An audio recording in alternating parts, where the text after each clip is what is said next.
Ya, selamat malam teman-teman. Assalamualaikum warahmatullahi wabarakatuh. Shalom salve semuanya. Eh, Hari ini hari Senin atau malam ini hari Senin 10 Maret 2025, malam 11 Ramadan 1446 Hijriah. Kita udah masuk ke 10 malam kedua bulan suci Ramadan 1446 Hijriah. Teman-teman semuanya, malam ini sebenarnya saya nggak pengen bahas banyak ya, tapi tadi ada celetukan menarik dari mama saya gitu ya. Di Indonesia ini orang nggak bisa bahasa Inggris bisa jadi presiden, tapi kalau persyaratan kerja beberapa diantaranya memerlukan persyaratan bahasa Inggris gitu loh. Bahkan kalau kita mau mengajukan scholarship ya atau beasiswa, itu juga diminta loh sertifikasi kemampuan berbahasa Inggrisnya, entah TOEFL atau IELTS. Kalau saya lebih condong pro ke IELTS ketimbang TOEFL. Kenapa? Karena IELTS itu lebih banyak dipakai ketimbang TOEFL, dan lebih banyak pihak yang mengakui sertifikasi IELTS dibandingkan TOEFL. That's why ya, I tend to prefer IELTS ketimbang TOEFL. Nah, teman-teman semuanya, ini sebuah anekdot yang menarik sih untuk saya bahas. Bayangkan dari 8 presiden yang pernah ada dalam sejarah Republik ya,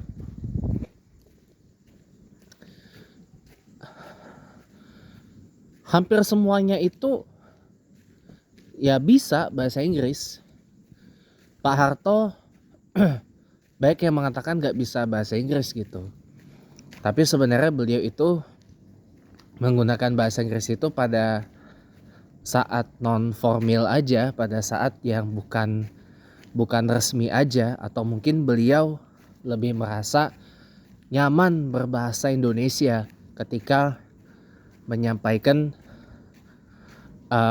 pidato resminya. Ini saya pakai rute yang biasa ya teman-teman, nggak rute yang kemarin yang memutar langsung ke lurusan. Ini saya pakai rute lama yang belok-belok dulu. Iya.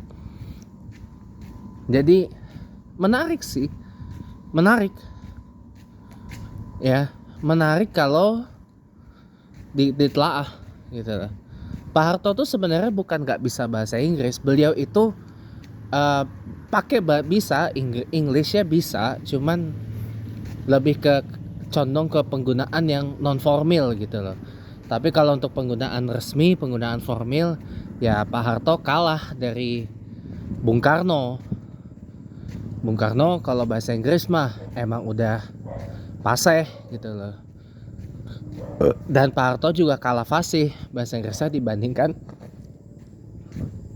suksesornya atau penerusnya, Profesor Baharudin Yusuf Habibie, yang memang lama berkiprah di luar Indonesia itu. Ya, dari semuanya tuh hampir semua bisa. Bung Karno, Prof Habibie, Gus Dur tuh bisa bahasa Inggris, paseh lancar. Ibu Megawati bisa bahasa Inggris ya. Ibu Megawati bisa bahasa Inggris ya. Jenderal SBY bisa bahasa Inggris, kan dia lama berkiprah bertugas di luar negeri, bahkan pernah nugas juga waktu perang Bosnia di tahun 95 tuh. Jadi ya bahasa Inggrisnya lumayan gitu loh. Tambah lagi presiden sekarang Pak Prabowo Subianto yang memang gedenya gedenya Jenderal Prabowo ini di luar negeri, ya, karena berpindah-pindah mengikuti bapak orang tuanya, almarhum Sumitro Joyo Hadikusumo dan Dora Sigar, yang berpindah-pindah karena statusnya pada waktu itu sebagai eksil, mengasingkan diri karena diduga ada berbuat tindak korupsi di rezim Soekarno gitu, katanya begitu, katanya. Tapi ya ini mungkin sejarah yang bisa kita benarkan lah ya. Kayaknya berpindah-pindah negara gitu loh.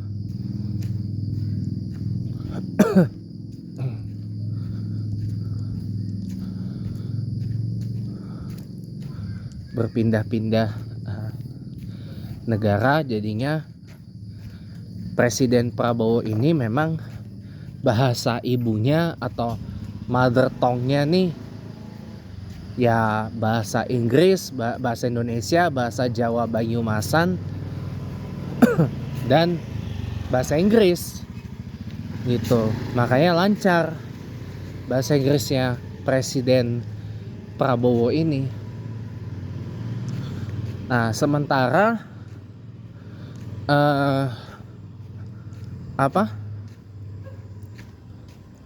Pak Jokowi sendiri bahasa Inggrisnya amburadul.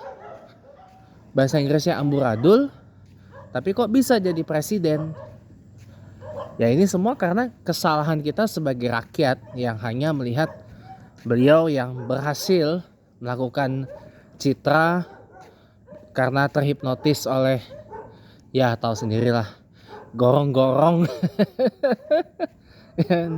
Enggak, akhirnya dicitrakan sederhana lah, merakyat lah, inilah, itulah. Tapi tahu-taunya at the end, ya, he nearly destroys everything. He nearly destroy everything. Itu fakta, that's the fact. He nearly destroy everything at the end of his presidency.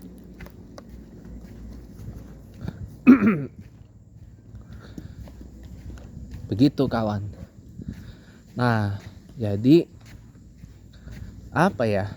Kalau saya mau bilang ya,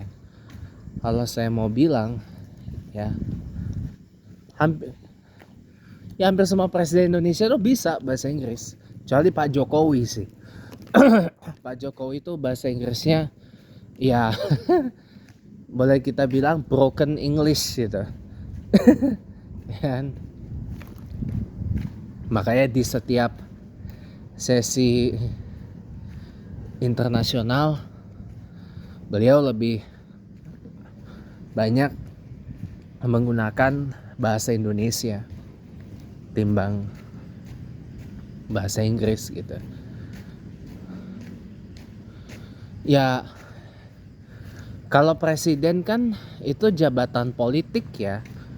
Itu pun juga kalau mau nyalon presiden, ada peluang kepilih pun juga itu ada kalkulasi politiknya. Di samping modal yang kita keluarin, modal nyalon presiden di Republik Indonesia ini nggak sedikit. Nggak sedikit. Coba aja Presiden Prabowo ya di Pilpres ya most recent aja 2024 itu habis berapa rupiah gitu loh. Kan Presiden Prabowo ini kan dilaporkan memiliki kekayaan 2 triliun, meskipun sebenarnya lebih dari angka 2T. Lebih dari angka 2 triliun. Lebih, saya yakin lebih. Ya. Kalau asumsi saya mungkin di atasnya. Di atas 2 triliun. Bahkan mungkin lebih dari kekayaannya Ibu Menpar, Menteri Pariwisata kita, Ibu Widianti Putri Wisnuwardana.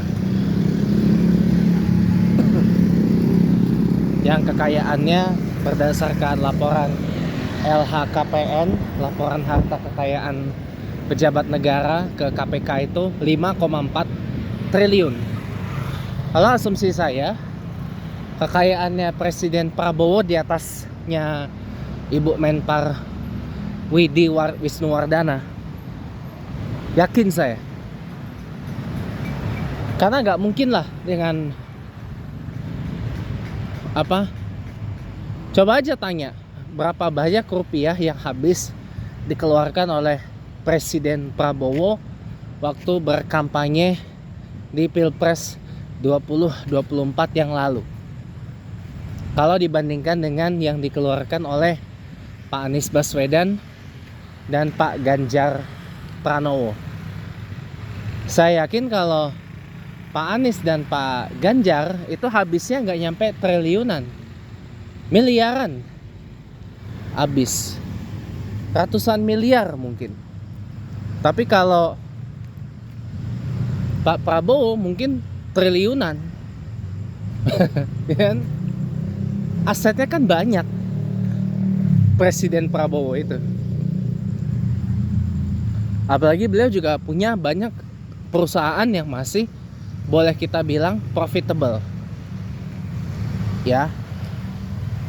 Beda dengan Pak Anies Baswedan yang memang sumber kekayaannya dari undangan beliau bicara ke berbagai forum. Begitu juga dengan Pak Ganjar. Ya, pendapatannya Pak Anies dan Pak Ganjar itu kan lebih banyak didapat dari undangan bicara di berbagai forum. Lo jangan salah, waktu Pak Anies itu ngisi ceramah di Masjid UGM itu dibayar. Pak Ganjar waktu ngisi public lecture di Masjid UGM jelang buka puasa itu dibayar. Gede main bayarannya. Makanya bisa lahir itu Gerakan Rakyat Ruang Ganjar. Gitu. Ya. Itu dari pendapatannya.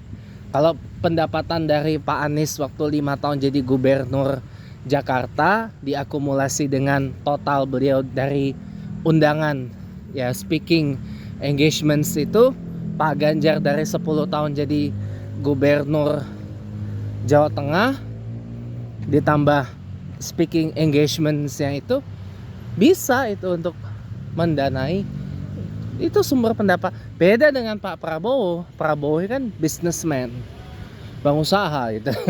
Dan jadi memang lebih kaya. Iya. Kekayaannya lebih gitu. Nah, makanya kalau presiden itu kan jabatannya jabatan politik, political office, yang memang membutuhkan modal politik yang tidak sedikit.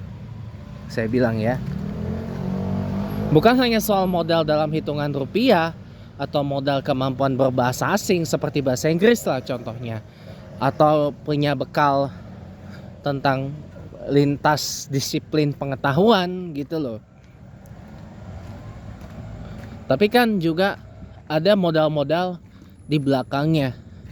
Modal dealing dengan partai, modal untuk mengarah massa, modal untuk banyak lah pokoknya. Untuk menggiring massa, menjaring pendukung dan seterusnya, dan logistik dan sebagainya. Banyak lah pokoknya. Banyak pokoknya. Belum lagi biaya buat bayar ketua-ketua organ relawannya dan sebagainya. Ada itu bayarannya. Ada itu. Ada. Siapa yang bilang nggak ada? Ada. Kan? Jadi kalau presiden itu political office ya, itu jabatan politik di Republik Indonesia ini. Jadi memang modalnya bukan cuma sekedar modal rupiah, modal keahlian, modal pengetahuan, modal keterampilan, tapi juga modal politik. Dan modal politik di Indonesia ini nggak sedikit. Lah, untuk bisa membangun koalisi besar kayak koalisi Indonesia Maju atau koalisi Merah Putih Jilid 2 ya, Itu aja udah berapa banyak uang keluar untuk ya gitulah, memberi, ya itulah pokoknya memberi, ya kalau boleh saya bahasa halusin, ya memberi, ya persembahan lah, memberi sesajen lah kepada partai itu untuk mendukung pencalonannya. Nah sekarang dengan putusan Mahkamah Konstitusi yang menghilangkan ambang batas pencalonan presiden sebanyak 0% ini, memang diharapkan nggak ada lagi yang begitu-gitu, karena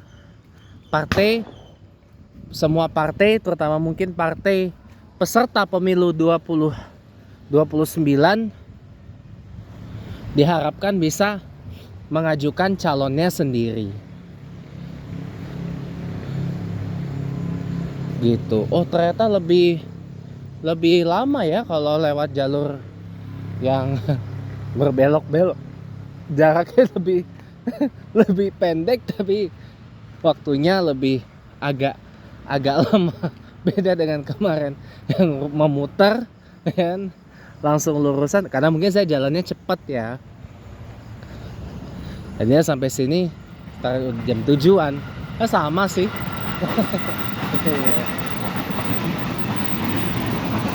Begitu.